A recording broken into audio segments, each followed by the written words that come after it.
লোভ বনাম সন্তুষ্টি। এক গ্রামে এক গরিব কৃষক ছিল, যার নাম ছিল রহিম।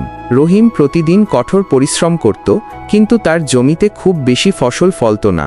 তার স্ত্রী আর 2 সন্তানকে নিয়ে সে কোনোমতে দিন কাটাত। একদিন গভীর রাতে রহিম এক স্বপ্ন দেখল।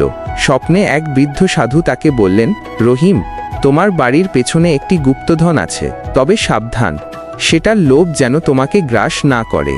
সকালে উঠে রহিমের মন আনন্দে ভরে উঠল। সে দ্রুত তার বাড়ির পেছনে খোঁড়া শুরু করল। কিছুক্ষণ খোঁড়ার পর সত্যিই সে একটি পুরনো সিন্দুক খুঁজে পেল। সিন্দুকের ভেতর ঝলমল করছিল স্বর্ণমুদ্রা আর দামি রত্ন। রহিম প্রথমে খুব খুশি হলো, কিন্তু তার মনে হলো, যদি আরও কিছু পেতাম। সে আবার খোঁড়া শুরু করলো। আরও খুঁড়তে খুঁড়তে সে আরেকটি সিন্দুক পেল, কিন্তু সেটা ছিল খালি। রহিম হতাশ হয়ে পড়ল। সে ভাবল, যদি প্রথম সিন্দুক নিয়েই সন্তুষ্ট থাকতাম। লোভের কারণে সে যা পেয়েছিল তার কদর করতে পারল না। শিক্ষা: আমাদের জীবনে যা আছে তা নিয়েই সন্তুষ্ট থাকতে শেখা উচিত। অতিরিক্ত লোভ অনেক সময় আমাদের যা আছে সেটাও হারিয়ে ফেলে।